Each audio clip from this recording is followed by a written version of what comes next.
Voilà, chers compatriotes, peuple congolais, l'air est grave, la situation en Mboka est très grave. Donc, on avait souhaité de faire ces petits directs pour que tout passer un peu le message en début à week-end oyoyo pour que vous puissiez comprendre. Donc là, je salue ma sœur, ma petite sœur Mireille. Donc, salut Mireille et tout. J'espère que tu vas bien. Donc, on a salué Bandeko tout bas au côté en direct oyoyo en ce moment.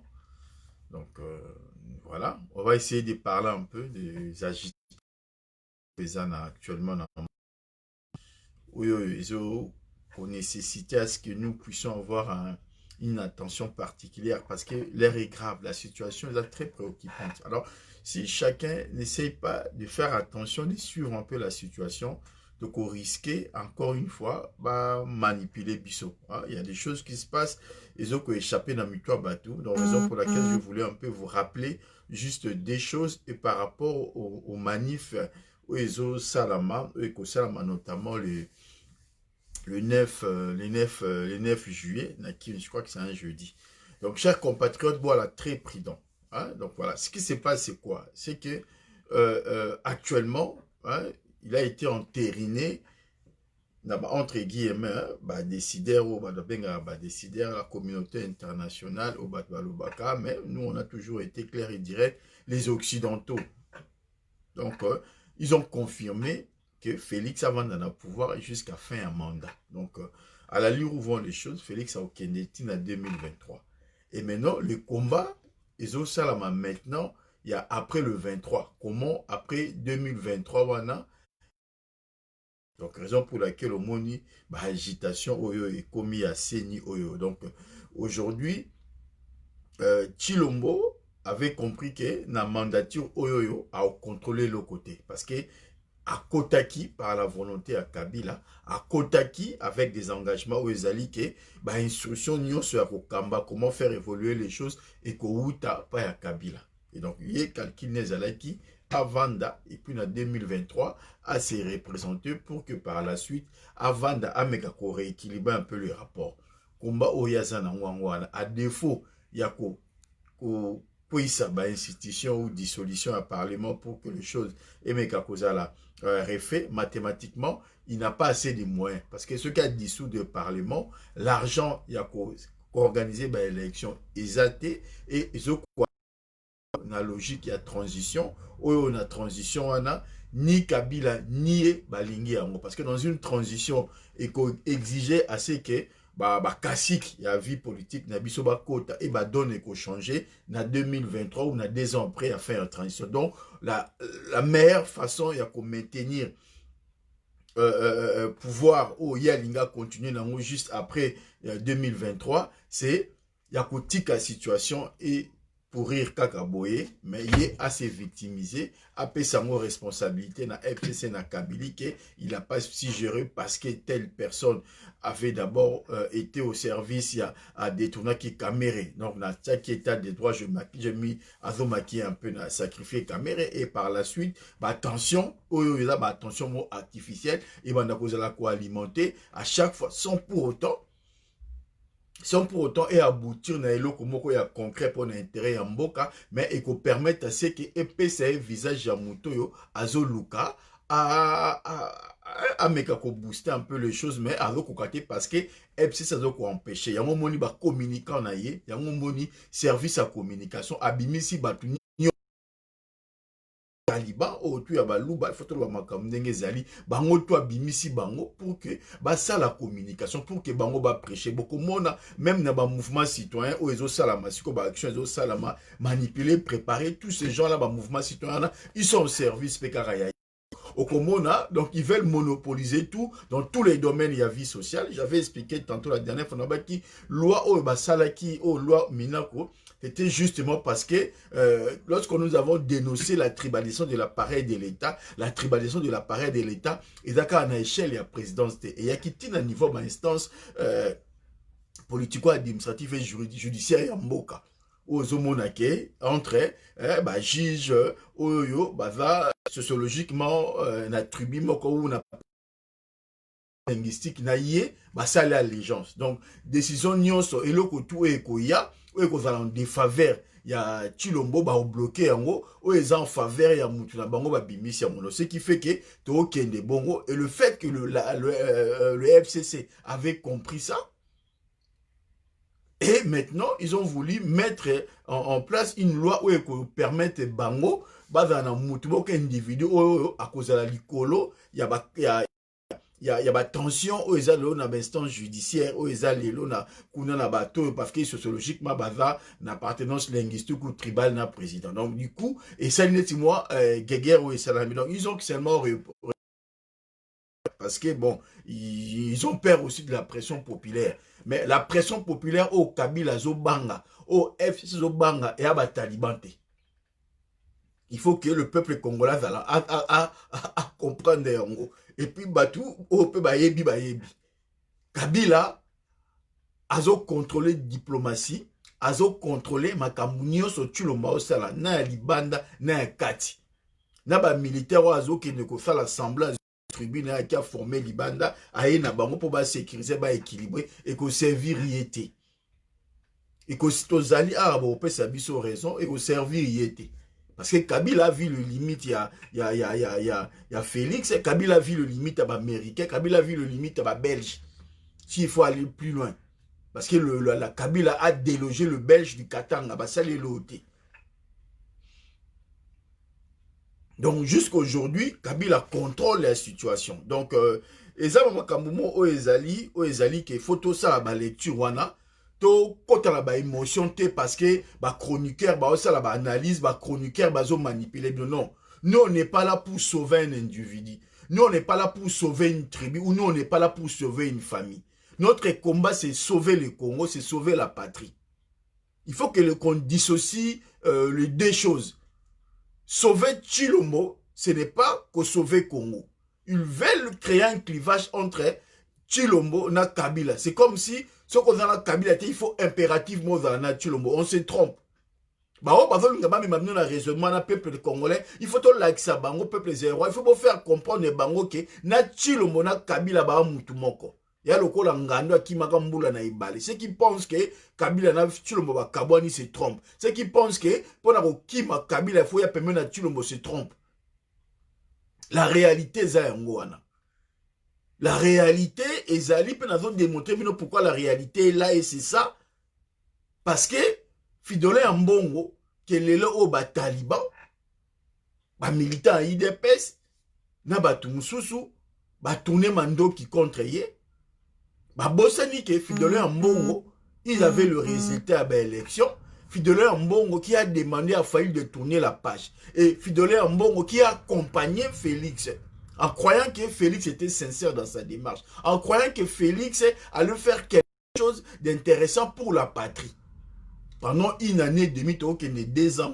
Toi, tu étais rentré septembre, tu as décembre, il va faire 2 ans. Fidolé Ambongo a compris que Nenge Banaïko Kanisake, Fachi pouvait faire quelque chose pour le peuple, pour l'intérêt général. Ils se sont rendus compte que Eloko Aneko Salamati. Fidolé Ambongo a ebi mingi. L'église catholique va ebi mingi.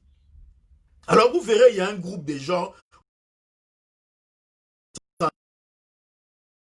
parler d'Eliezer et consorts. Ils seront dans ce rôle-là. Il y a qu'on manipuler Bino. Bakoya ko pesa bino message ko intoxiquer bino ba message moko bozo kantondier makamba za ezali anzela. OK makamba zo ça nous a anzela te.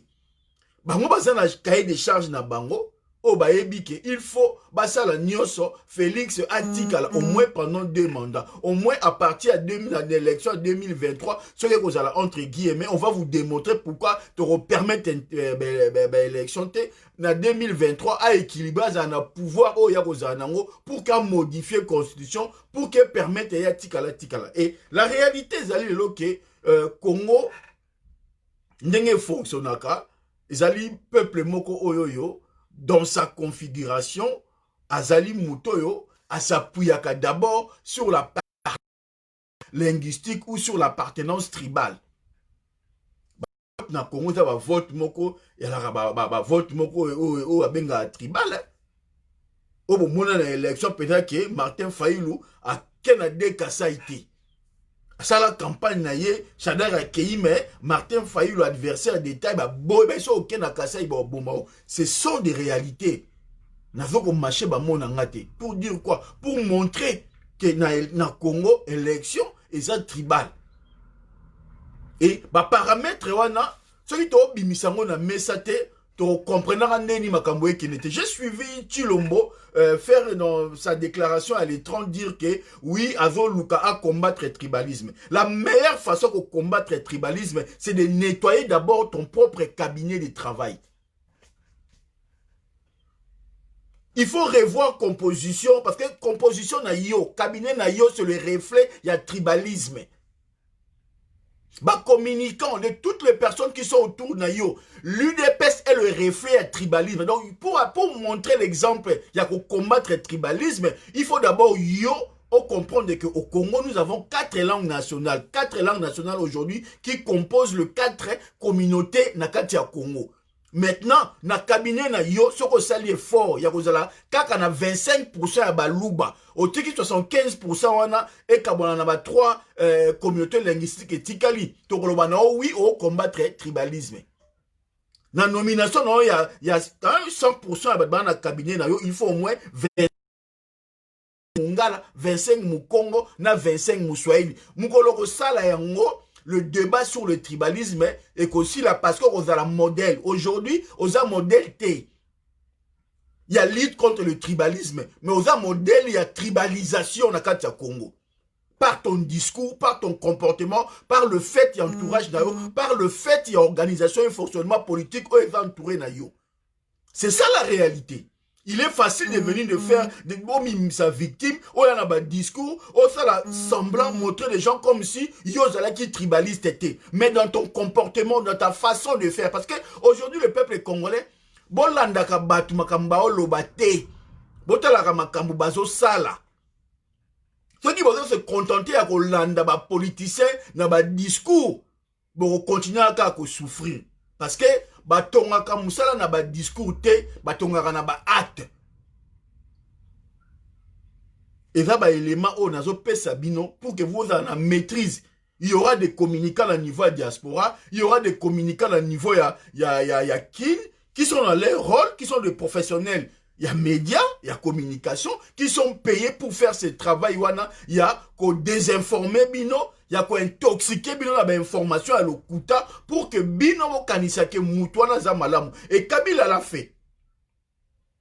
Kabila l'a fait et aujourd'hui, tout le monde a des conséquences, tout le monde a que le peuple congolais a mis Tchaki na Moutouna comme si la solution c'était Kabila. So Kabila longwe, Kongwe bongi. So Kabila a moni que oui, tant Kabila longwa, Kongwe kobondo, il fallait n'importe qui après Kongwe bonga. Mais tant que moni pe Moutangwa sikaye Kongwe bongi te, a zoni na Moutouna, que Kabila a été mieux. Or, dans la logique, ni Kabila, ni Félix Ndawabongsa Congo.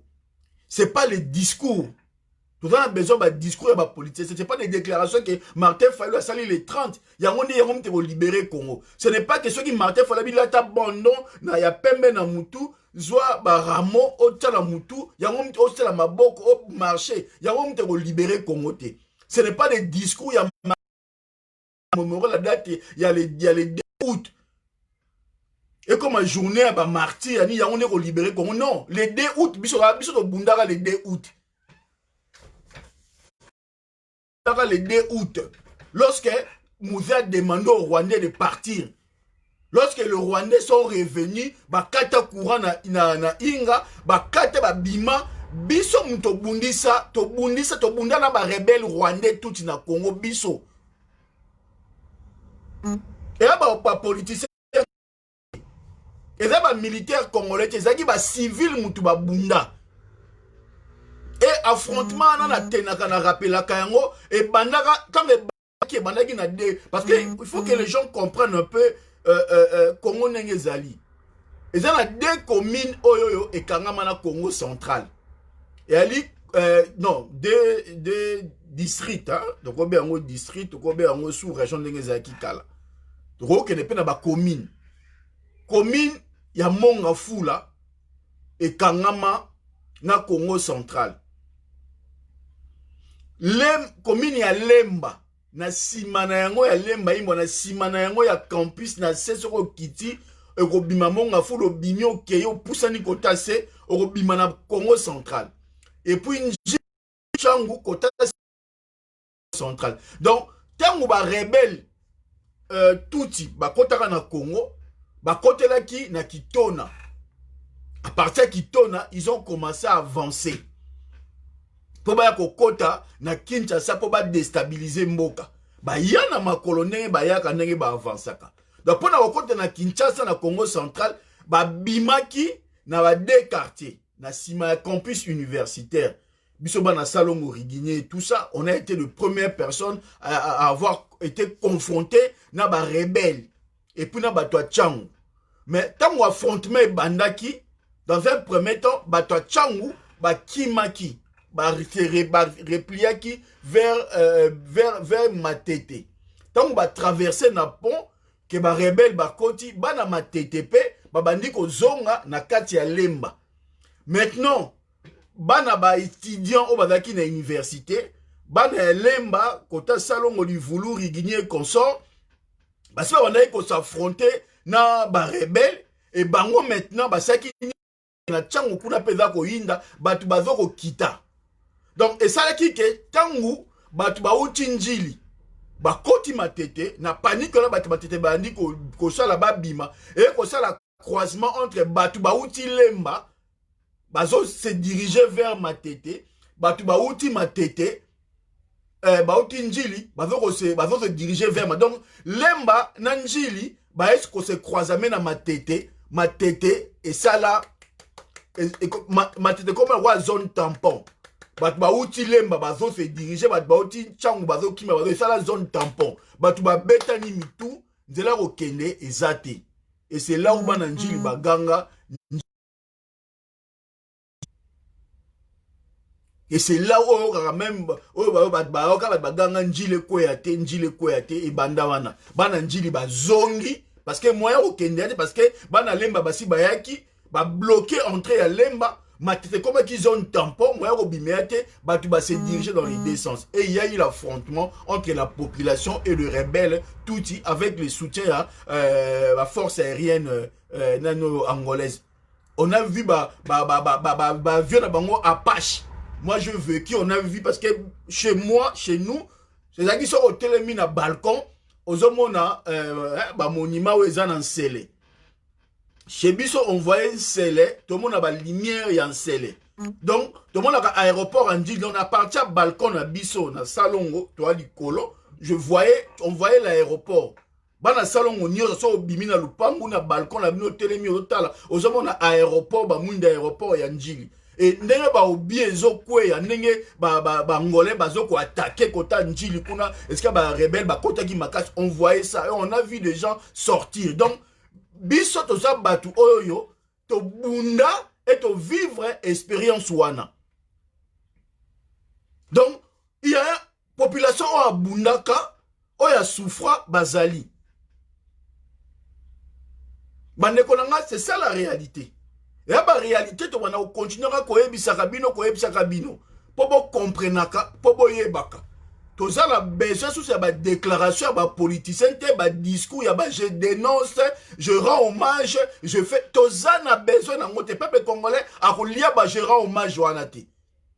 Oh, héros national, on n'en a rien à foutre, excusez-moi les termes. Le peuple congolais, le peuple zaïrois, à vivre dans un côté.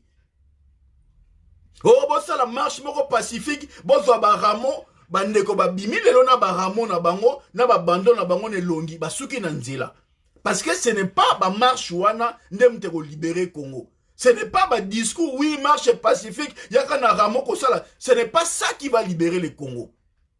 Ce sont des marches d'accompagnement et un système.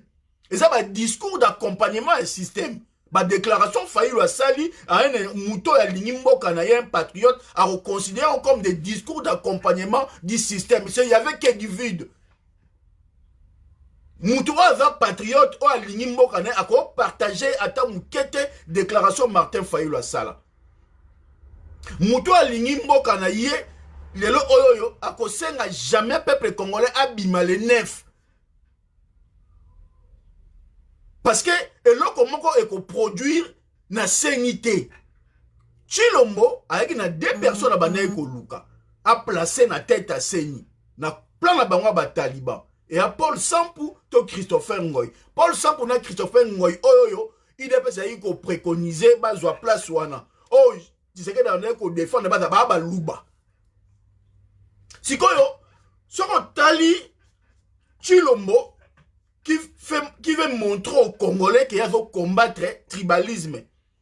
Mais, n'a pas acte n'a opposé, qui sont en lui, le tribalisme, ouais, ça inné, n'a pas qu'il a naïe. Donc, il fait les choses, il ne se rend pas compte qu'il y a un niveau qui tribalisme, oh, il y a ça, n'a pas animé.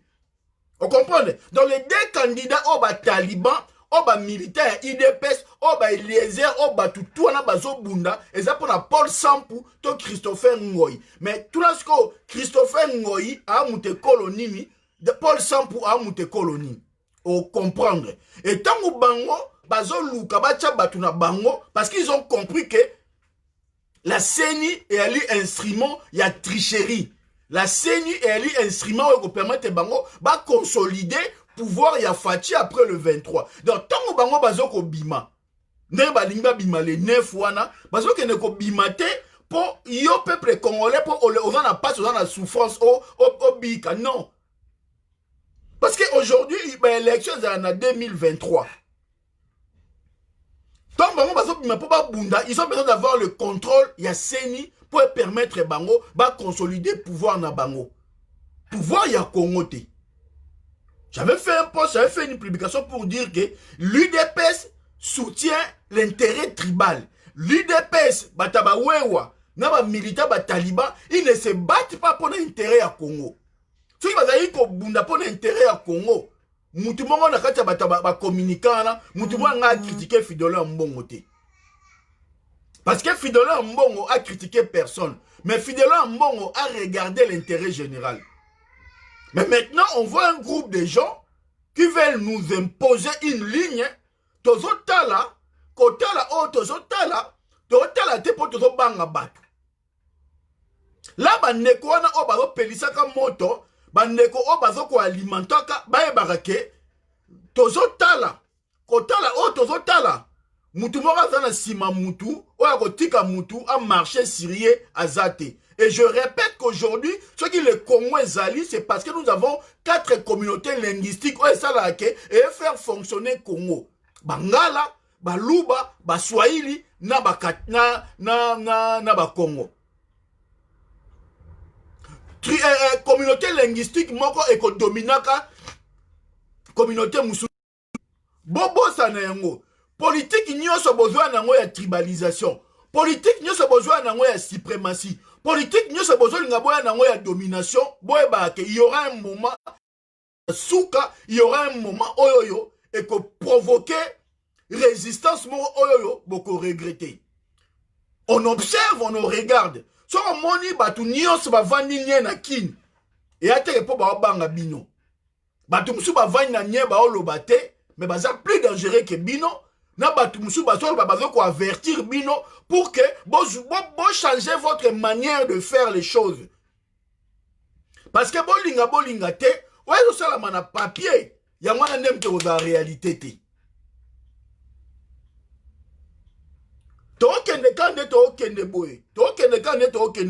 Nous aussi on essaye de mobiliser les Congolais par rapport à la communauté linguistique pour que les Congolais a comprendre que ma belo n'est ma belé na biso. Et on continue encore une fois à vous alerter que bande konangai bozo beta mabe. Aujourd'hui, Chilombo est en collaboration avec Kabila. Aujourd'hui, Chilombo est en relation avec le Rwanda. Priorité dans le Congo, et sa sénité. Priorité dans le Congo, et aliko luka pe na katia Congo. Priorité dans le Congo, Congolais. Lelo oyo, Félix, il ne dit mot sur ce qui se passe à l'est du Congo. Mais il se contente, il y a ça, machination, stratégie, stratagème qui permet à consolider pouvoir naïe ou à consolider à yangote. Tala, bandeko nanga, bon mata, bon kita, Chilombo n'a que 5 ans. C'est là au coma, à Osaka 5 ans jusqu'en 2023 ici. Ce qui est au coma. Je parle au conditionnel. Ce qui est au coma, à Osaka en 2023. Après 2023, ils ont y été. Parce que, deal o esala qui a zala, deal o esala qui a vendu na kituana, na zoya, na fijewana, et puis ça qui est mandat plus ou moins il y a 5 ans. Plus ou moins 5 ans. Pas plus que ça. Et yetu le monenga zana aye biango. Donc, nous sommes sur la CENI. Ce n'est pas Chilo Monem Takolobana Kabila qu'on a reçu la boété Moutouena Onomete. C'était prévu, il était au courant de ça, il sait ce qui se passe. Maintenant, yo se dans la bolingo ya Congo. Na repère Sabino ba stratégie pour la Congolais ou dans la bolingo ya Congo parce que Moutoumon a dans la monopole ya Congo te. Parce que comme à un certain moment Congo est comme ingouvernable. Parce qu'on observe, on est en train de travailler, on est en train de réfléchir, on est en train de... Donc, ma piste nyonso ezana mesa. Tozo tala, to vandanye, qui nous vandanye, papa ebi makamboye le kana Congo. Parce que le silence est aussi une réponse.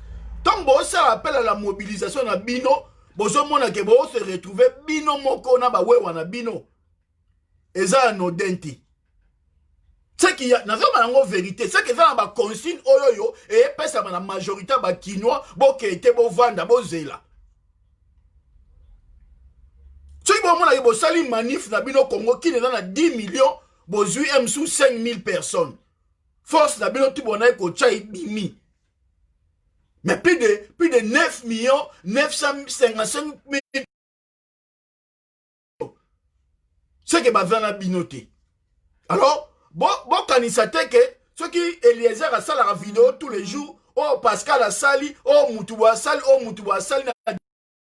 20 personnes bah ça la vidéo, il y a 1h 40, 1h30 Israël a sali sur les réseaux sociaux. Quand diaspora m'ta la nangwa majorité. Mais kota wa bima parce que pour la situation, parce que Batou va conscientiser, parce que Batou va comprendre, bah géo, il est pas ça sala, Batou va comprendre, bah géo yo, bah wewa bazo sala, Batou va comprendre, bah géo bah communicant, il y a IDP, il y a tout le monde bazo sala. Bon tiens on a mutu na bino, ce qui Batou bazo sa bino ngote, ngana yebisi bino ngo. Ba déclaration Zakayon au sein de notre diaspora, bataillon 20 000, 40 000, 100 000 personnes au lobby. Ce sont les mêmes personnes qui te... Les mêmes personnes qui te suivent. Et va peupleter. Et la preuve, bon mobiliser, bon se retrouver. Quand on a moto, bon sali tout la no zongi. Ça veut dire, bataba moto la taba bimi so ki ndenge nini, ba rechangeaka ba donte. Parce que bazo ko incarner volonté populaire te. Bazo ko incarner peuple congolais te. Il vous a pas courage à comprendre que le Congo est bien commun. Et ça bien moro tribal, te bien moro familial te que o luka o zwa. Parce que en vouloir bon, des ordres, les gens vous observent en train d'agir, les gens, mon arrogance, les gens vont observer, vont se comporter. Neni bozo gérer moka na moment où vous pouvoir, neni bo traiter batou, neni arrogance, neni bo gérer. Na batu o bazana ba service à renseignement bazo mona pe ndenge nini ezoleka na ba o bazana kata magistrature ba mona ndenge ezoleka na ba o batu bazo mona. Il faut pas comprendre que Congo et lokola batu dans la kata cercle vicieux ezo tourner et tourniquer o ya zu ya kwei o ya keyo ya kei. Kabila andimaka teta msu a kokoma boy. Donc, même si quelqu'un a 5 ans, à quand il y a la plus à comprendre que celle qui a 50 ans. Il a deux mandats après qui. Félix a 5 ans, a 2 mandats. Bino il faut comprendre de l'eau wana. Bon luka maintenant ndenge nini. Ceux qui bino ba taliban, vous avez besoin de se projeter pour que demain encore bon se maintenir na pouvoir ou nini. Bon maintenir en ngona chilombote. Bon luka ne tous na communion na peuple. Tous na bolingo oye ko laksa ke tous na ensemble biso tout. Tous à te bazaka na mitu na bango ba yimaka ba s'interrogeaka sur le patriotisme na bino, sur l'amour na bino na bolingo à Congo. Parce que ce que nous sommes en train de vivre vous éloigne des autres. Cet aspect psychologique, botala yangote. On est tellement obsédé par le pouvoir, mais botala neneni bozo ba fossé o bozo creuser actuellement na kati ya Congo. Par rapport à la tribu Moussoussou, par rapport à la ethnie Moussoussou, par rapport à la province Moussoussou. Vous êtes de plus en plus isolés, mais bon, on se rend compte parce que vous êtes obsédés par le pouvoir, vous êtes animés par une volonté à pouvoir la suprématie, il y aura un moment, ça va péter, par quel moyen tu éviter? Et qu'on pète wana les ambassadeurs américains d'avoir chapé. Ce n'est pas la France qui va venir régler la paix au Congo. Et vous allez biso na biso na Congo tant musu to kabwana. Pourquoi? Parce que politiciens, parce que politiciens moko, parce que famille moko a manipulé toute une tribu, toute une communauté, une série de provinces pour la intérêt na yé. Mais emene kauna kati ya mboka. Eza ba leçon o tozo loba. Eza ba conseil o tozo pesa. Eza ba regard o bandeko belé bazo mona yango te ba o comprendre te silence wana. Ba o comprendre te bandeko nanga Félix aye na porte na Londres na azu agressivité mo o esalamate. Batu ba ye ko ndekudre. Il y a un certain moment dans la vie, et comme Maramuto Vanyo Monanda, Kozo Vando Talobite, Boro to Betango Mabe, Boro, Mouto a Koufalo mettre conséquences aux années. Parce que Félix Nenga Zawana, à un certain moment, comme il m'a été Zabena, beaucoup de Koufi, sort ya bateau baotika les années.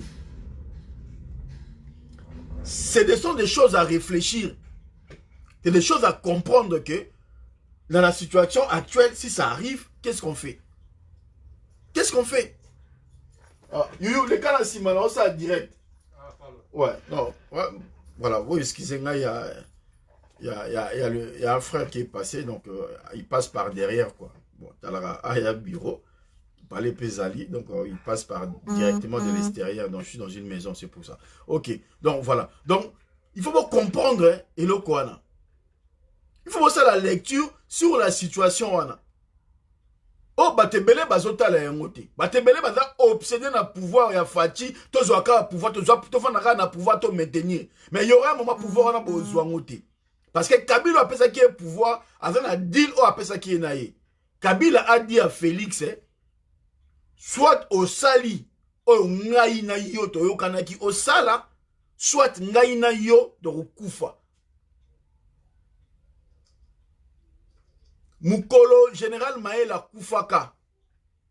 Tant ba benga kapo ba ebisa que général Maëla Koufi.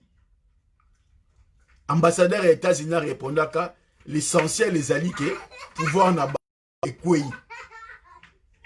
Donc il y aura un certain moment où Rozalake Félix a Koufa pour l'ambassadeur à mer wana ou azaki camarade à Félix te ba ebana te. Et a bolingo ya profit ya intérêt. Mukolo Félix a Koufa ba réfléchir te na oh mawa non ba luka mutuni ba tchapa remplacer Félix ba continuer mukolo muza kufaka ba tutu ba bosana yike ba Rwanda mbachaka epwa kota les Américains considéraient Mouzé ba sala ki tume ba décider tanga kufaki ba tourner ki la page mukolo fallait tourner la page ya alias Kabila oh ils ont tourné la page sans remords donc bino ba bobeta to la américain bino bati bozo négliger les autres Congolais. Bino bati bozo kantsake bokomi na souka parce que bozo coopérer na ambassadeur à États-Unis le jour où la mort viendra dans la famille de Tshisekedi.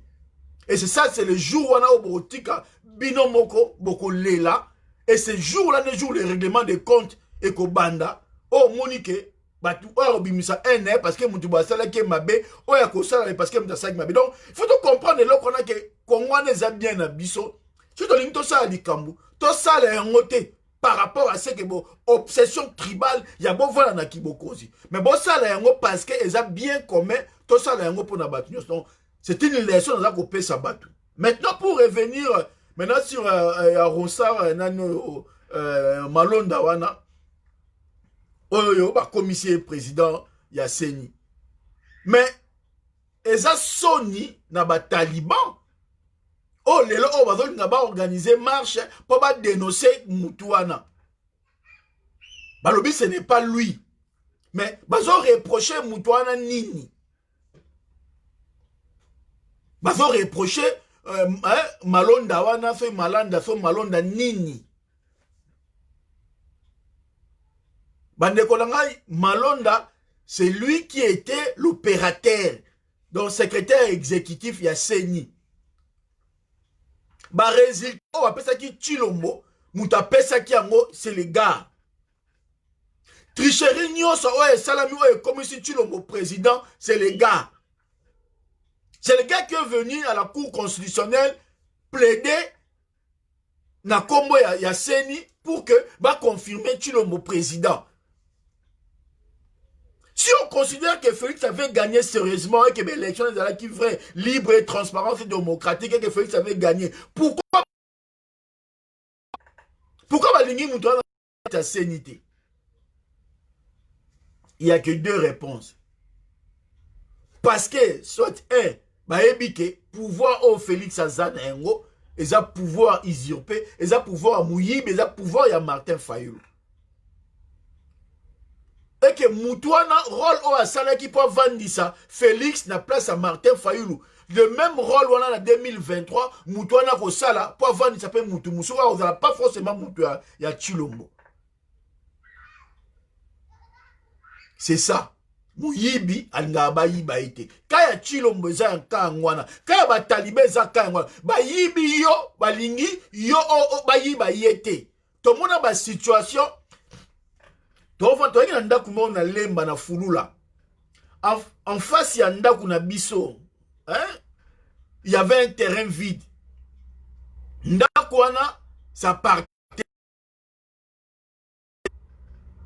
Viawana, babotola ndaku, na misu na biso. Je me souviens même de la na mike, waka ba père na biso pe colère et les cas, ba bundisa père wana oya muluba yaka ko botola terrain na mikanda. Je me souviens.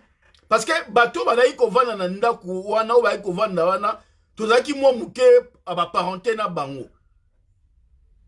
obayi ko futela etango ba bitumbe bimi na ndaku wana balongwe bake emba pa ya bandeko na bango obona pena mutaye na parce que ba père na biso basomba ba ndaku wana bayaki ba fonctionnaire déjà à l'époque ba terrain ezalaki vide na ndenge bango ba vivre lemba ndenge ezalaki ba pesa par rapport à ba fonctionnaire ministère de finance ba pesi bino côté ba fonctionnaire ya chaque fonctionnaire ba pesa bango ba côté na bango ba fonctionnaire ministère de finance ba zui ba to avec la fonctionnaire ya transport ba zui en face ya ndaku na biso wana ba ezalaka zamba ezalaka vide ba tu ba soma ba ndaku après ndaku wana monsieur qui en face na biso c'était ndako ezalaki vide papa mo mukonga tonga ndaku na ye wana zaina mikanda na somba atepeli na nyoyo locataire jour moko père moko ayaka ba lupango wana ya ye ba père na biso ba yebi histoire ya quartier na ndenge tonga ba echa bango colère mbali boso na mona père na biso OK alongo na ndaku na ye un cadre akiti colère ba beta père wana ba père muso a quartier ba yaki wana ba via to quoi ça via yaki chef de quartier ba ya pena ba zo beba ba ni ba comme na niveau que ba beta père wana o yaki na mikanda lokuta le pango ekenda ndengwana abotoli batu lupangu atekela ngo pe mutu musu vie mo pa dona sombi atonga ndoka ndaku likam na olo ba batu bavana na veni fulula ba yebi eloko donc c'est un peu par exemple moi ndengwana yana ndenga mabete to sabi surtout na ba chaque tribu ezana makamna ngo malamu na makamna ngo mabe bana makamna ngo pe ya bakisi ya baboye ya kusala batu mabe ya kusala pe ya mbulo tribu malamu na Congo na malamu ezate Mais maintenant, tu as un exemple dans les zones où il y a été. Au yibi pouvoir Martin Fayulu, Martin Fayulu a revendiqué. Martin Fayulu a vendu. Au yibi pouvoir Martin Fayulu, bat nyos va monique au yibi babi bon, vendre la kasi bongisa. Au bongisi te, batu o wa monique au yiba ki bloka bato bongiso bongisi te fidola mbongo. Alwandi ko yebi so ke mutoyo to monique au bongisa te to luka solution mususu. Mutongo patindi batu ni bongo mano kuba wanda ko menacer fidola mbongo. Attends. Pe batongo tout wazo menacer fidola mbongo bo tribi moko. Bo sala mabe. Monde nenge bo communiquer na ndenge ke ya ko tcha batu na logique tribale. Batu ba ozong sa réaction na ndenga guerre tribale eza mabe. Donc soki bolingi bo luka muta bo finga fidola mbongo, bo ke luka mungala. Bo ke soma bangala ba Swahili ba Congo batu mususu ba swani sa fidola mbongo na mabe wa sali. Mais so eza kaka bino. Batu ka ya tribi moko pona biso batabe kolo mususu. Nous avons une provocation tribale. Et ça risque, il y a comme même, moi, quand on est là, moi, il y a ma baie. Nous avons avertir Bino que, à la ligne où vont les choses, comme à un certain moment, au moins, on appelle que, Moutariaki n'est pas à Bouki, église catholique, to à Bouki, boye, au moins, la bâtiment, avec Kolo Moussou, au côté de Makambouana, au côté de la fidélité, et comme Makamba est débordé, on risque d'en arriver là. Et tout ça, pourquoi? Parce que vous ne maîtrisez pas la communication, parce que vous n'arrivez pas à gérer une communication, parce que vous êtes obsédé par le pouvoir. Et cette obsession au pouvoir, Rwanda, est qu'on risquait. Et tu as conflit, même pas contre Nabata Kabila, mais entre nous les Congolais. Parce que là, Bate Belé a commis Awawa. Il y aura un moment où il y aura au monde appelé que boua pa et bandi muta au gérant wazate. Alors Chilombo qui est contrôler bambouana yo, contrôler batuna yo au bazan service na yo, ba comprendre que le Congo est bien batunio surtout que yo au côté de pouvoir wana ya kimuyibi et puis yo depuis au vando comme na pouvoir wana au sein de loko mon côté pour les Congolais. Alors comme on a batu bazobate ko luka pasanga na batute bo kanga plutôt munoko na bino bo luka solution na bino ndenge nini bo luka bo déjouer la Kabylie mais boya ko soule batute boya ko laxer batute bo ba y enquêter parce que bo yibi pouvoir battre Martin Fayulu et puis tout le monde a Congo a un monopole, il y a violence, monopole, il y a domination, et puis tribu mon a Congo te permettant de dominer la tribu Moussoussou. Donc sur ce point là vous avez intérêt. Il y a comme modeler la communication na bino, il y a comme yo Chilombo, il y a na communication na yo, na ba communicateur pardon, pesa bango ba élément de langage ou eko zala gentil, ou eko créer frustration te, ou eko énerver batouté. Parce que vous n'avez aucune leçon à donner à qui que ce soit. Parce que tu as une réalité à Congo. Et les gens ça moutelo monter la maramba Congo. Pour y plus que batouté. Ça t'arrive à baba se aroyer ça batelo monter parce que y plus que batouté. Francis Kalamba koye bisa mutu monter parce qu'il est dans son rôle. J'ai bakoye bisa batouté. Mutu monter bisa Congo maramba Congo zate. Mutu obani sa mutu la maramba Congo zate. Mutu ayebi maramba Congo kolega mutu pas zate. Donc aujourd'hui, ceux qui peuple quinois à Zobimate, ceux qui peuple quinois le loi comme Yembe la Kabila Zonga, Kimbuta Zonga, c'est parce que le peuple congolais a compris que Nalamouka, ça veut dire Fayulu. Parce que le peuple congolais avait donné le pouvoir à Fayulu. Fayulu a eu le pouvoir à Pessango Chilombo. Et le peuple congolais a compris que Chilombo ne maîtrise rien. Chilombo est sous la responsabilité de Kabila. Il y a un peuple congolais comme Okumisa Kabila. C'est ça le résultat. C'est ça le résultat. Et ce qui est la diaspora, quand tu l'as la diaspora va attaquer dans le désordre. C'est par rapport parce que Chilombo balinga balubate. Et ça dit par rapport au fait que Chilombo est au service, il y a un ennemi. Chilombo travaille pour l'ennemi, ne travaille pas pour le Congo. Maintenant, on a bisu belé, balingi va commissaire comme si, c'est que lorsqu'on s'apprend au Chilombo, on s'apprend au Baluba. Non. Comme même Abitumba dans le wana et qu'on crée guerre tribale. On doit dissocier entre les tribus, mes frères Louba, mes frères talibans, les communicateurs et IDPS et consorts des proches de Félix. Vous devez faire très attention. Bon dissocier le discours tribal. Bon dissocier la tribu à la politique.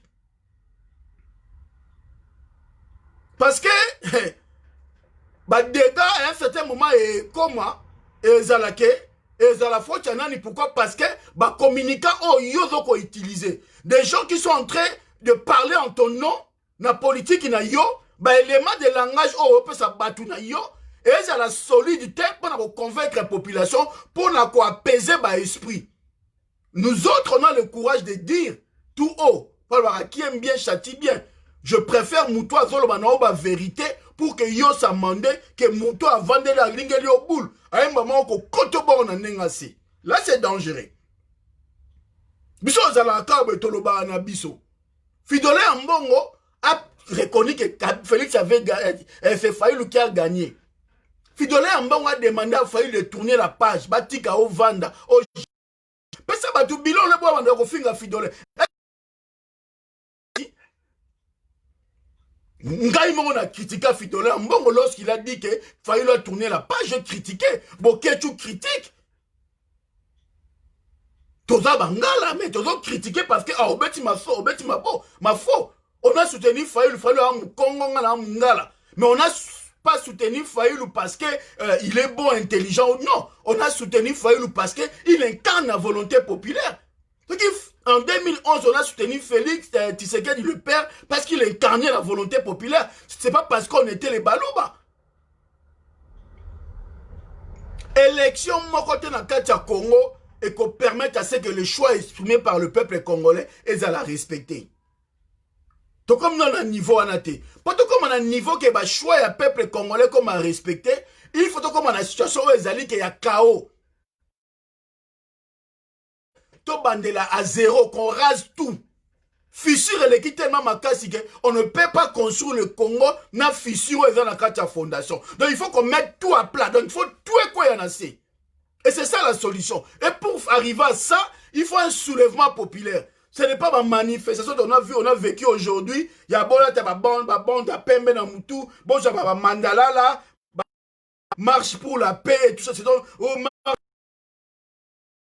attends, ben, le message, oh, bozo pesa batou, vous ne poussez pas les gens à sortir. Congolais zoba zate. Le peuple congolais depuis 2006, depuis 97, ou depuis 90 a vécu ma tournure politique qui ont vécu biso to bundana ba rebelle na katia Kinshasa. On s'est battu na ba ennemi na ba rwandais pour que ma bela ba Congo éthique na katia Congo. On dénonçait les Swahili lorsque ils ont swahilisé l'appareil de l'État. Mina sema na kine koma ibongo so ebi Kiswahili te ba hôtel melao passeport na biso comme même na Kiswahili to telemela kiango ezali ba lubate. Donc quelque part au moment que Makamba Congo à un certain moment quand ça ne va pas, il faut qu'on ait le courage de dire que ça ne va pas pour tout avancer. Discours oyo Fidolé Ambongo lobby et ça discours à critiquer état. Et ça discours à quoi applaudir rien parce que Tshilombo a sa mandé. Parce que ceux qui me n'ont pas nos vérités, vos téléméni moutouana, besoin de Tshilombo. Il faut à un certain moment, puisque Tshilombo a la prise de conscience. Ce qu'a montré que oui, Fidolé Ambongo Makamba Lobé est vrai. Essaye de revoir ta façon, essaye de faire un peu mieux. Bon, mais moi, quand on a sens que Fidolé Ambongo Lobé t'a attaqué, on va attaquer ni. On va attaquer nini pour la nini. Là, on y a ma belle Fidolé Ambongo lobby. On voit des gens comme les Jean-Claude Katende, un tribaliste, il est tout fait. Il est autour de lui. Car la tribune, ils fonctionnent dans une logique tribale. Ils sont dans une démarche d'affirmation tribale. Ils sont dans une logique où il y a obsession tribale dans le pouvoir. Et ils pensent qu'il a raison dans ma camarade au salam. Mais les gens t'observent, les gens te regardent, les gens vous regardent. Il y aura un certain moment où vous allez tu l'as au koufa. Au monde que donc souka wapi bokende wapi. Ceux qui vont tirer intérêt à Mboka Liboso. Ceux qui vont comprendre que Tshilombo n'a pas d'avenir au Congo. Qu'est-ce qu'on peut faire pour consolider le socle commun au Tozanengo? Qu'est-ce qu'on peut faire pour consolider la paix sociale? Qu'est-ce qu'on peut faire pour consolider l'unité? Parce qu'aujourd'hui, avec Tshilombo, on ne peut pas continuer avec lui. Leadership Nini Sikatoro construit. On a vu ça en France. Macron a compris qu'il y a des risques à ce qu'en 2022, à la écarté, Moutouna ou Aza populaire a bimissié à Tchéli Banda, à Banasko qu'on travaille à préparer. Dans l'hypothèse où on est pour comprendre l'analogie, voilà que non, Marambezo Kenemabe, tu rôles après ton ami qui n'a tongo Tshilombo Kufite au Sani. Donc, tu construis le Romona Baninga, tu Zalana Baninga, tu crées sympathie na Baninga, tu la Kisabo Moko. Même ceux qui n'ont cessé pour continuer à commettre mais officiellement comme ça, bon, c'est la modestie dans l'élément de langage nabino. Bon, il y a un rapport de force tribale parce que beaucoup de la résistance, qui beaucoup à gérer en côté. En 2006, il y avait Malumalu qui a dirigé les élections. Élection et Salamaki. Peuple qui n'a pas voté, mais choix le peuple va respecter qui a voté. En 2011, il y avait Tshisekedi qui avait gagné les élections. Parce qu'en 2006, c'était Jean-Pierre Mbemba. En 2011, c'était Tshisekedi qui avait gagné les élections. En 2018, c'était Martin Fayoulou. Ça veut dire ce que ça veut dire. Ça veut dire que le Congo, le peuple congolais ne peut pas compter sur la CENI. Qu'on soit la réforme ou pas, ce n'est pas ça qui va changer quoi que ce soit. Parce que dans l'élection en 2006, la loi électorale, les allaient qui bien faire. Mais, Malouma, le catholique, a qu'un char de combat, pena, char blindé, pena, ya monisco, pena. Na katia char de combat, a bimisi ba résultat moussousou, a pesi yango Kabila comme gagnant. Et bah, tché Jean-Pierre Mbemba pression de ma résultat, wana. La CENI ne changera rien du tout dans la vie des Congolais. Et la réforme de la CENI n'a influé rien sur la proclamation des résultats.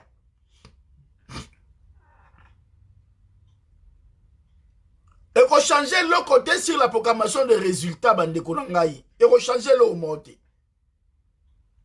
La réforme au besoin Lukalamuka au Martin Fayoulou, oui, il faut réformer la CENI, mouvement citoyen, il faut réformer la CENI, Église catholique. Vous allez réformer quoi? C'est le président qui proclame les résultats. Le résultat qui a été proclamé par la CENI et là qui le reflète, il y a ce qui a été comme expression populaire exprimée ce jour-là. Non. Pourquoi ça va réforme nyonso bolingi? Mais tant que la personne qui est chargée, il y a qu'on proclamer le résultat wana. Ali Moutoyo, c'est sa parole qui va compter. Il va publier des résultats au Eleki. Et Kabila n'est pas prêt à permettre à ce que la réforme au bolingi salama a peu prêté à permettre que Bino Tshilombo, Achaba Taliban va diriger CENI ou ce que l'église catholique. Pour ce que Kabila Pessibino diriger CENI, ça veut dire à Pessibino pouvoir. Ce que Tiki Tshilombo, Achaba Taliban ona Sampuna, Christopher Ngoyi Bazwa, ça veut dire à Pessi à céder pouvoir en 2023. Ce qui peut l'église catholique à 8 têtes, ça veut dire l'église catholique peut à Kabila céder pouvoir tu ne peux pas céder pouvoir en 2023. Donc, sur la question CENI, Tshilombo a d'accord na l'église catholique, na l'église protestante, parce que candidat la Bangoana, Tshilombo alingi était aligné à la Taliban, et à la soit Paul Sampou ou Christopher Ngoyi. Kabila peut côté na épée, na candidat oyaye ya Malunda na oyaouti ko vandisa. Donc, on est arrivé à une situation où il n'y aura pas de réforme. Il n'y aura pas non plus un président à CENI où il va reconvenir na Batouana Misat, na Batouana Nyosotou. Parce que dans l'histoire, aujourd'hui, la Mouka et Zassoute et Koufi et s'est noyé parce que personne va consigne va s'effacer parce qu'ils sont Vata, ils sont des sous-hommes, ils va s'effacer. Maintenant, c'est l'église catholique qui parle, c'est Tshilombo qui parle, et puis c'est Kabila. Et la Mouka, on ne le voit plus, on n'entend plus. Ça a été voulu, ça a été décidé ainsi. On leur a dit de se taire jusqu'en 2023 et ils se sont tués. Je dénonce je rends hommage, je décrète la journée telle, papa, hommage, je décrète, je rends hommage, le peuple souffre. Le pays est sous contrôle, de plus en plus sous contrôle de la force étrangère. Qu'est-ce qu'on peut faire? C'est ça des réponses qu'on a besoin. Oui, à partir des premiers, tu as la marche pacifique, des rameaux, papa. Marche pacifique avec des rameaux, et ça la manque en Congo. Bon, par exemple, il y a Burkina Faso, la Mali, na Togo, neni ba mobilisaka. Ba marche na bino ba rameaux, wana ba bandon na longi. Résultat lango zarani. Résultat lango zanini. Ce qui a fait en sorte que la loi électorale en 2015, elle a reculé, elle a abandonné, elle a remonté. C'était un rapport de force musclé, équilibré. Et ce qui a fait en sorte que la voix à peuple est respectée.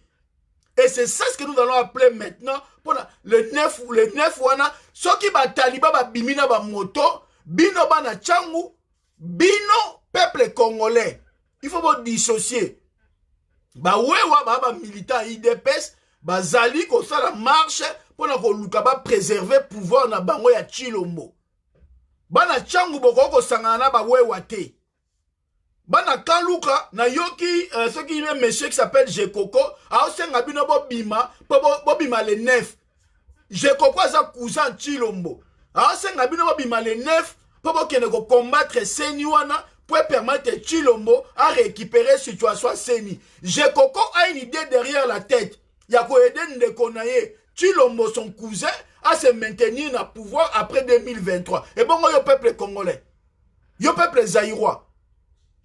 J'ai coco, hein? Après ça, bino ba $1, ba $2 pour corrompre bino, pour somba bino. Na makamba mabele, boko sangana ete pour la ligne montée. Alors, non, après ça, bino liboso mbongo tanga zaki muta PPRD, mbongo PPRD pour somba bino. A comment après ça, bino sous mbongo pour azam mutu a Chilombo. Donc, et ça, on a même personne, hein? Ba Zachary et consort, ba Eliezer, donc, on va dire Olive Kalembe, azaki na Congo le bouton. Ba Francis Kalombo, ba Vivaka Bongo, ba Renard. Ba Renard. Il faut pas exister, il faut pas zara mais ni ba flatterie, ba sala nengola. Nous n'en sommes pas là. To bunde la Congo. Chilombo a aidé Congo ne l'eau montée. Manifestation les 9 est servi au peuple congolais, sur les apôtres au bunde la Seni.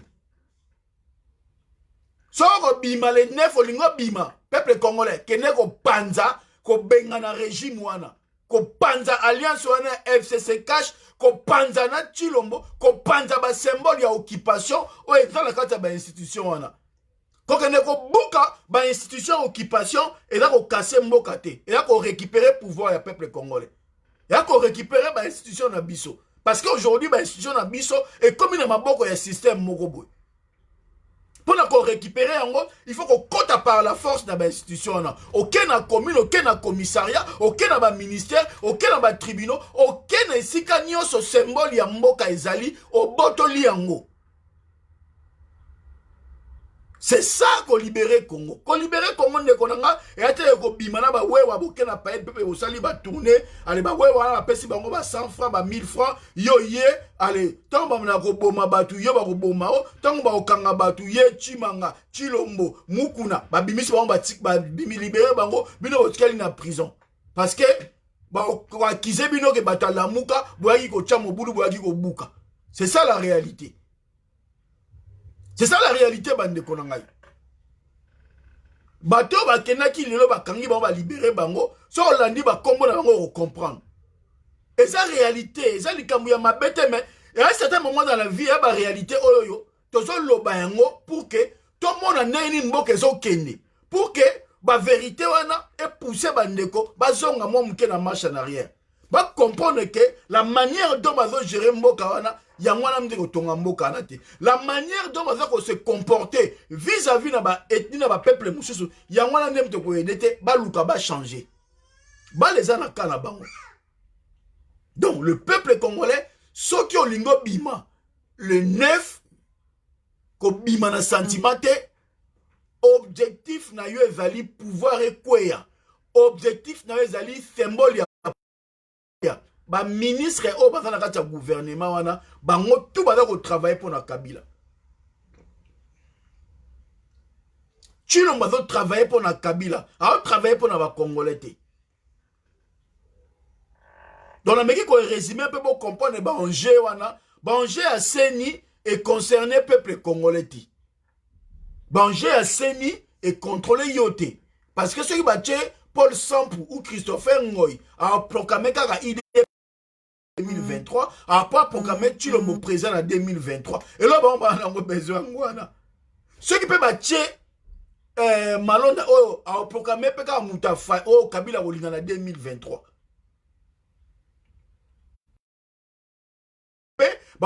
Ceux qui peuvent vivre pouvoir en groupe ya Seni, proclamer que muto peut appeler ça comme consigne. Ba modèle T. Le oyo mutu mo aza modèle T dans la fidola mbongo. Azape na ba les passer nae, ba comportement nae, ba déclaration nae, les attitudes qu'il a eu à un certain moment, c'était pas bien et ba ndeko ba télémélier, il y a un sursaut ou pas, je n'en sais rien, je ne sais pas, mais aujourd'hui au moins ce qu'il a dit est vrai. Ce qu'il a dit est vrai.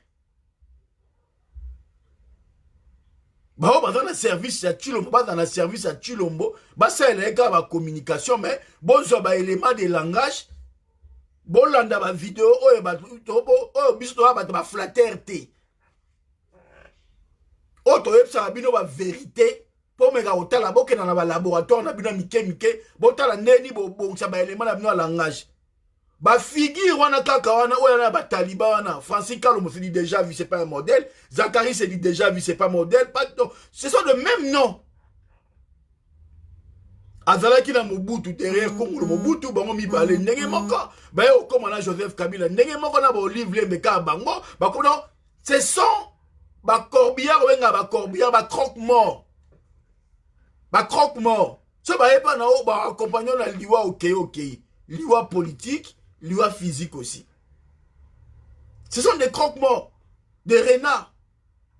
Bah, j'ai coco, ce sont des renards, c'est des renards, des croque-morts. Pepe Congolais, Bolanda Bango, ce sont les mêmes personnes qui ont défendu le PPRD. Bah, qui va taper PPRD? Tu comprends, vous savez qui m'a tapé PPRD? Quand il y a un défendre coalition, on a FCC cash. Mission à Pessi, on a PPRD en Goana. Mission va pesi bango ya ngwana moke ne ko endormir peuple wana bon mais batu nyoso pa ya Tshilombo. Tshilombo siko ale Kabila kanye singa na kingo bouger te bosa musala punda. Parce que muto toke na sima Tshilombo ba ke résultat ezati. Dans l'histoire tout bon toujours la Kabylie qui gagne, qui avance les pions. C'est la Kabylie qui avance, qui gagne le pion. Donc le peuple congolais, ce qu'on bima jeudi le 9 wana, bima comme Mobali, ko bima pour la sénité, bima pour na benga na pouvoir en place. Na Tshilombo, na Kabila, na UDPS, na coalition cash, na FCC, bango tout. Ce sont des oiseaux du même plumage. Et à partir de Wanande, solution kozwama. Il faut mettre les choses par terre. Nyo se faut voir na C. Et là, il faut tikalate. Pour faire, il faut qu'on en sait quoi, on en sait, nyo se à la par terre, net au bandasko quoi avancer pour mboke qui est diboso. C'est tout ça, libon to quoi avancer. Mouta intimidé, mouta à distraire, binoté, oh boya, Seni, peuple congolais, Olia Seni, au vote banda 2006. Candidat ni yo voté na présidence de la République, wana, banda ba élection salama ba respectant. Garantie ni yo za nango ya 2021 ba respecter ngo. Tshilombo vandi le pouvoir na ya muyibi. Accompagne neni ba yibaka. Asa na besoin cha mutu na ya Taliban au na 2023 ko yibela yi. Ki abi boira. Muyibi ata neni na yibaka kaka. Il a compris que pas comme on a pouvoir na fois yiba. Na voix normale ba voter. La réalité ça nenge za mongo. Le honnête to moni Félix a géré mboka na comportement na oyo muta vota ka zate. Derrière muta vota qui peut être bima une troisième de bamo baloba bango. Aye bien OK Congolais ko vota ka yete. Donc il faut pas qu'il y ait un coup d'état électoral, mais faut pas ba luka ba cha mutu na bango na kati Seni pour garantir bango que ba otika na 2023 tout ba dégâts. Ba dégâts tout Tshilombo salia ba détournement o na batu na ye. Mais au sans ango au sans ango to tika dossier monte. Ba mundara ba zo ngwana. Ba procès autour ba sa ya lokuta o e ko bandela mana nenga kanya ipenake autour mais ça dégage. Bon moi bena véritable justice pena ndenge ezalaka ko. Bon moi ngo pena ali kukumate ya ndambu te ba nini o te bo sans anyoso. Oko sanza nyonso yo détourné 50 millions ba osengo donc ça 50 millions ozo ça na ba intérêt ba perte wana o l'état côté ici dans 5 ans dans 10 ans 50 millions na soki ezalaki na bourse soki tournament kelinga ko apporter ni bo sala boy boliaka mbongo bozolia bobundaka bokangama na pouvoir mais mokolo pouvoir on est ko botika tokotaka na Congo côté tozaka pouvoir ti total bino ka po mokolo toza pouvoir hein papa tant yo zo détourner mbongo ya Congo liango malamu yebaka yango oko sanza yango avec intérêt nyonso o chilomba zui o ya sali ako sanza yango avec ba intérêt ba perte o ekoti na kesa l'État ba manque à gagner o esalami na ndenga zui mbongwana mandat na ba pesa ki asignaki pacte na ye ils a 5 ans ils a pas plus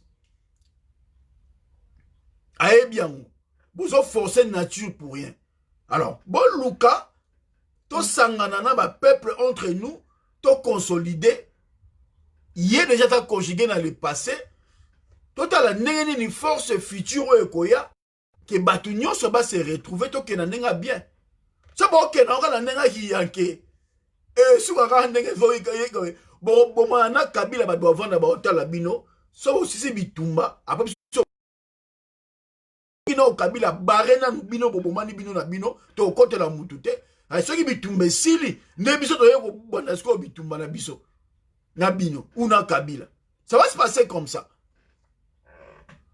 Donc en un mot, le peuple congolais, le peuple zaïrois, manifestation, il y a le 9 juin, pendant le 9 juillet, et à l'IPO, on permettre Chilombo à consolider ma calcul na bango. Et à ma il y a intérêt au Congo, Congolais, CENI est allié, loi électorale est allié. Yo en a besoin, il y a au vivre bien à Kachamboka na yo. Ba besoin, sociaux na yo, il y a base ezala. Tu souffres, tu n'as rien à manger, tu n'as rien fait. Orobima libanda te pour que ne ko bunda po na seni pour permettre batu moko boye mutu moko boye o azo kalsa ba calcul na ye pour atika na 2023 Chilombo et atini siko ba militant na ye ba mbwa na ye batu na ye ba sela ye ba communication pour que yo obima jour wana ke ne ko kufa na bon taba pour na seni o permettre Chilombo à se positionner après 2023 non ce qui yo ko bima jour wana okobima pona opanza pouvoir wana ifo kweya et to moni ba vidéo to tindeli bino ba vidéo bo comprendre ozwi mulangi na yo akoka wana mulangi ya mike wana ya libende wana ya vert otie essence otie tissu na kati so pelisika moto o visa ou même na 5 mètres 10 mètres so ekei makambo esili. So il faut préparer on a ba casier bo tambola nango na ba moto mais bon aussi ça m'a ramené sur mon colomoko. Donc nous avons besoin c'est que le pouvoir est quoi, nous avons besoin c'est que le régime tombe, on n'a pas besoin c'est que bon pas de temps na ba manifestation parce que il y a une loi manifestation parce que il y a la CENI non, il y a un débat secondaire, il y a un débat prioritaire. On doit virer le régime en place. On doit chasser le pouvoir en place. On doit combattre le régime en place. C'est ça la réponse. Il faut traiter la cause. Il faut que la racine c'est quoi? La racine c'est que l'occupant est là. La racine c'est que la coalition FCC cache. Il y a des gens bloqués. Quand ceux qui vont quoi ici, la coalition FCC cache là.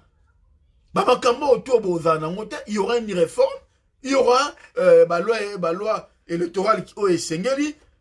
On va réformer la CENI. Il y aura une équipe Il y a un patriote qui va organiser l'élection. Dans un respect à Ezali. Ce n'est pas la manifestation de Rameau qui va changer quoi que ce soit. Le peuple doit sortir avec un rapport de pourquoi il s'en régime en place. Abimi pourquoi il s'en pouvoir. Oh, lelo, oh, et Ali Konyo Kolae. C'est ça les discours qu'on a besoin d'entendre de nos leaders. On n'a pas besoin de leaders. On peut s'amuser discours, on dirait sango, on dirait mi-raisin, mi-figue, on ne sait pas tu es qui, aux opposants à pouvoir, te veux ébattre. Confusion dans le discours, dans le langage, il y a un peuple en difficulté. Yo, mon peuple a pognu à Tomolio. Incapable de mobiliser le peuple, on a pour revendiquer victoire au Yapesio. Yo, j'ai pouvoir au Tikeli Chilombo. On a une proposition sortie des crises yangoyo, nga la pour réformer, kaka bo gérer, nga na otala. Ah, papa. Et puis yo linga, na 2023, aux assous candidats, pour l'exassou peuple congolais, tant, jamais. Jamais, Ndekolanga. Jamais. Au gérer ta norme B. Martin Fayulu, au gérer leadership norme B. Nebo, quand tu as besoin de faux leader, faux leader. Au gérer leadership ma B. Peuple a pêché au pouvoir. Peuple congolais a pêché au pouvoir. Diaspora tombolio. Et ça, il fallait ça là. On a pris des risques là, bah masse, bah boya, tu as au poids, bah boya, tu pèses sur espace, tu pèses sur, mais tu pèses dans un rapport de force. Et aujourd'hui, tu as bah rancune, bah masse, parce que tu pèses ça, tu bimis sur na mukili, que diaspora mon mundela mon malgré mundela boya qui obima na nino na Paris. Tu pèses sur espace au bimi, t'as n'engo trahir bat. Oh, ça va discours, oui, je rends hommage, oui, date, on a décrété la date du 2 août, attends papa.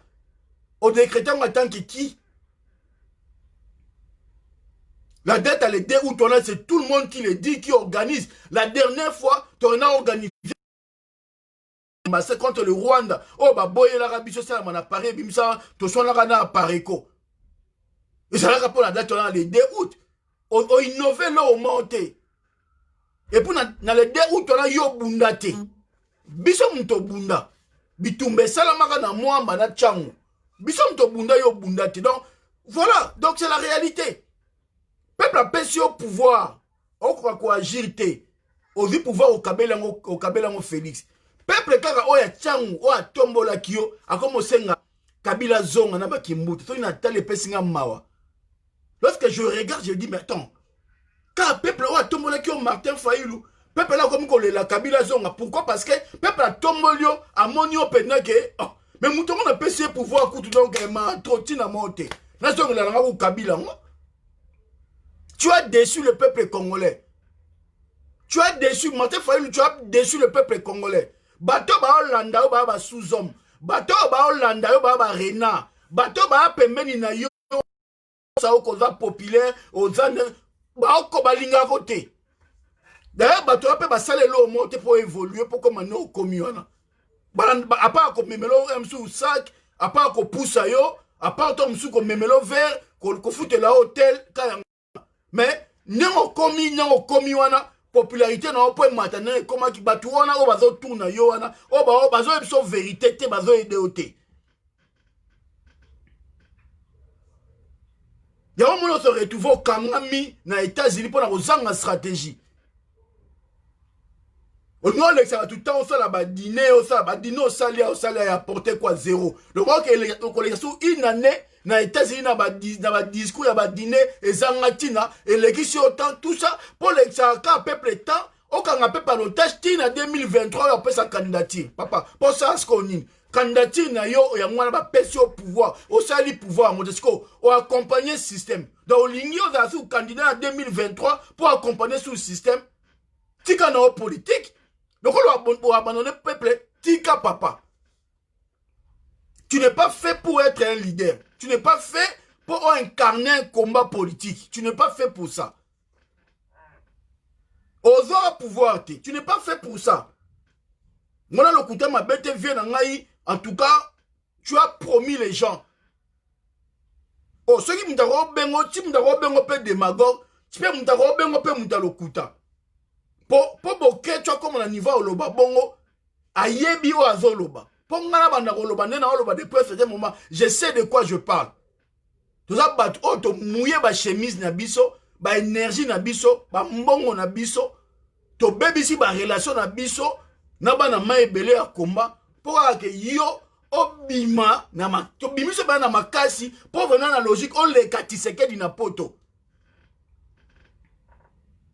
On a fait tout pour que yo, on les kapenati na poto. To sali yango pe na Bruxelles, to yo sali yango pe na Paris 10 fois plus donc o pene salama na Afrique te ba ya mbapena leader ne ba ya mbio et salama na mokilité mais to sali yango pe na Kanaï pour les cas Tshisekedi le père o les cas ba congolais nyonso les cas ba africain tout to tchamundele devant les faits accomplir et le jour Félix a yé pe na Paris to kepe na to humilier to bebi sa journée na pour égaler au thé. On a créé des ennemis, des makambebele à ma baie. Tout ça pour nous en lumière.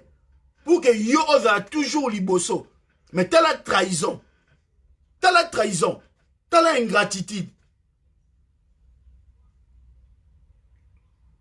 T'as la trahison. T'as la yomo so ovandi, osa mutu, so ovandi tali. So osa mutu, so ovandi yomo mi vanda peno vando tali. Omo na pena ke non, ah. Parce que critiquer Batounani, Batouno, entourage, non, Batou, tout bazana, pemé, non, c'est des sous-hommes. J'ai dit ça. Oh, tout bazana, poto, bah, distraire yo. Bah, après ce l'autre, hein. Tant ou guerre, bah, non, tant ou guerre et bandit, guerre, bah, na, taliban, boy, na poto, bah, peuple a tomolio. C'est peuple a tomolio. Abosa ni komono na munoko. Kabila zonga. Olata peuple na kina bele la oke yaka. Peuple abosa ni openza. A comme kosenga Kabila zonga. Dans le débat politique penza ko. Olimwe. Parti na o elimwe. So vano tolime. Oh. Donc quand décidé o ya marqué fallu elimwe. On a député na katia parlement. À ça, la déclaration de mon côté. C'est ma motion incidentielle. Attends qu'on s'en a enquête parlementaire, na makamba détourner ma bon. Et là, on monte. Bon, quand on a ma bon, on tal, on c'est la 2020. T'as pas ça ni. Pose à sous candidat. Pose à sous candidat, papa. Non, tika na yo. Tika na yo, non, tika vaninier, tika na yo. Tika na yo politique, ça, non, va faire, non, on ça va cour na yo. Au bonga on peut ça ba cour au bongi quand nengo sala bongo za na sima batupe donc ça muto ko incarner leadership te na moment où to ça na Congo za l'homme situation te moment où to na ngolo na kata Congo c'est pas toi l'homme situation donc il faut muto yo azana kilo ya ko mema Congo na ndenge pene ya na ndenge sengeli to za muto anati. Tu n'es pas l'homme, il y a situation, il y a Congo à l'élo, il y a Congo à lobby. Tu peux jouer un rôle, il y a seconde zone, il y a second plan, je sais pas, mais, aux a ma situation, parce que, nous on a fait Nathalie, mais, et d'autres langues, n'a pas si n'a monté maintenant qu'elle est. Je me dis, mais attends, mais, oh non, mon, Ezanini. Qu'est-ce qu'on n'a pas fait? Qu'est-ce qu'on n'a pas fait? Qu'est-ce qu'on n'a pas dit? Engagement ni nos 8 au salibo silence. Oh, c'est la déclaration, le discours moro prometteur. Oui, tu as promis le discours non, il y a les 31 qui est année 2020 et aux années il y a pas action. Après discours non, ça là qui est janvier wana, discours ça là les 30 juin. T'as ce que discours non il y a janvier, na discours non il y a les 30 juin, contradiction la contradiction. Il n'y a aucun rapport, il n'y a aucun lien.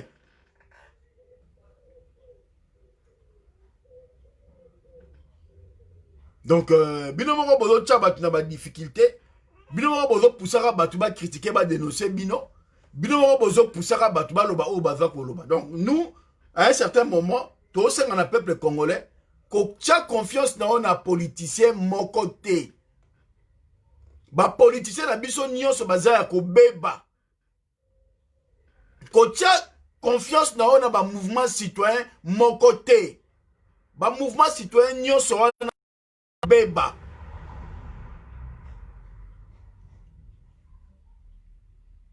Soko lingo bima, bima pour na défendre ma belé na yo, panza buka nyonso tout. C'est ça comme solution. J'ai fallu mon vieux Bob Bolabo, vieux dans Bob Namonio. Non, les lara vieux, bino vieux, ba guerrier, mais na dynamique en bo salaki, bo komara silence na kinto monta la bino ka boy.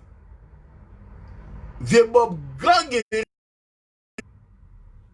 Bob Bolabo ya la bo monana. Atika pena kena bitumba na kin. Ba arme pena mona make muto pena ki oyo o se o pesera flambeau mbala moko. Mais vieux ba bâton kaka TV asani. Bitumba abunda ngo mutu moto bimana groupe.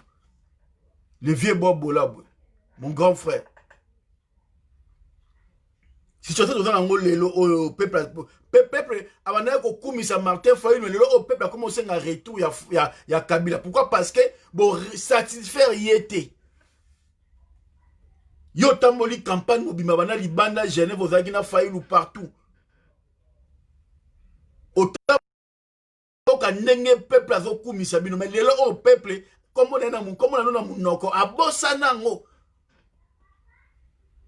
Ma promesse pour ça qui peuple en 2020 dans ma déclaration d'abino lelo oyo. Et l'autre mon côté. Bon mi ko accompagner ba discours ya Fidolin en Mbongo, bon mi ko accompagner ba discours ya Batu. Bino boko déconnecté de la réalité, cohésion exacte, cohérence à discours exact. Fidolin Mbongo ka yemoka kumisa kibino, ka yemoka balukela kibino, lelo pe ka akomi ko baluka, ale bino tu boko mo landai. Oh il y a dans agenda nae. Bino sikoyo la muka bino dynamique pour la vérité des unes agenda na bino zanini ba action na bino eza pour prévoir ezanini gelo o IDPS a récupéré flambeau na ya pouvoir na ya opposition bo zonga na terrain mukoni parce que Martin Fayulu quand même les États-Unis est-ce que la vie politique à Congo et ceux qui na Martin Fayulu sur Martin Fayulu la koufi ça veut dire bon ça sur l'autre côté le leadership ça s'arrache. Et c'est là où tout le monde a que vous avez tout l'accompagnement à un système. Parce qu'on ne comprend plus rien. Oui, Martin Fayulu va kangye na akarami na États-Unis pour le coronavirus. Mais bino ma leader au botikalis qu'on aura tchakin. Bon, ça est l'autre. Donc Martin Fayulu va kangye na États-Unis, akarami na États-Unis na coronavirus, a pekisi bino ça la action ou ndengeni. Ou bino zangi inspiration ou quoi. Ou bino comme quoi accompagner le système. Maintenant, en 2023, bon, on a sous peuple à soutenir Bino. Non. Non. Oui, Martin Fayulu a Kangami, a on attend l'année prochaine, en décembre, mais Bino n'a pas terrain, bon, là, qui s'acquitte, le politique et le leadership, ils ont fondé car on a individuité. C'est la raison pour laquelle on a un individu forte, on a personnalisation, il y a combatté. Bon, tche combat autour ya mutumo, be mutona comme mythe. Ce qui mutona zate loko bongo gaz zate bongo de la mutona ya pour pomper gaz. Nenge zagina tisekedi, nenge komi lelo. Donc évoluer à rater. Raison pour laquelle on parlait des serpents à plusieurs têtes. Mutubo bakati be mutu e bimi. Mutubo sali be action e bimi. Les gens ont compris, mais ils sont verrouillés Fayulu aller. Ba motu na kin dynamique opposition. Oui, comment dynamique pour la vérité des îles retourner la mouka retourner. Et puis combat pas vérité des urnes ici. Allez, parce que Moutango Azar, ça mais ma combat va garder, va bloquer. Allez, bino tu vas commencer à commentaire dans ma kamba Fidolin Mbongo. Oh, kaka, abalouke la kibino. On n'a pas de politiciens, on n'a pas de leaders. Et lorsque Boketou dit qu'on n'a pas les leaders politiques dans la Mboka, lorsque Boketou dénonce ces leaders-là, il a totalement raison. Parce que les résultats sont là. Les résultats sont là. C'est quoi le valeur ajoutée? Il y a une conférence d'Inatora qui a perdu une année aux États-Unis. 2019, on perd une conférence. En Europe, les États-Unis perdent une conférence. On a commencé en 2021, 2022, le ban de campagne d'élection. Donc, on a l'élection au peuple congolais, tant bon foutage de gueule, sans expliquer au peuple congolais pourquoi on vend qui dans silence, pourquoi on s'est qui est l'autre côté. Mais à l'époque, on a voté. Tant qu'on commence en 2023, on vote, on a eu sous peuple. Non.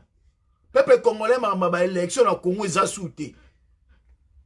Ma senywana, Europe, bima pona yangote. Bima buka panza. Donc voilà pour résumer en un mot.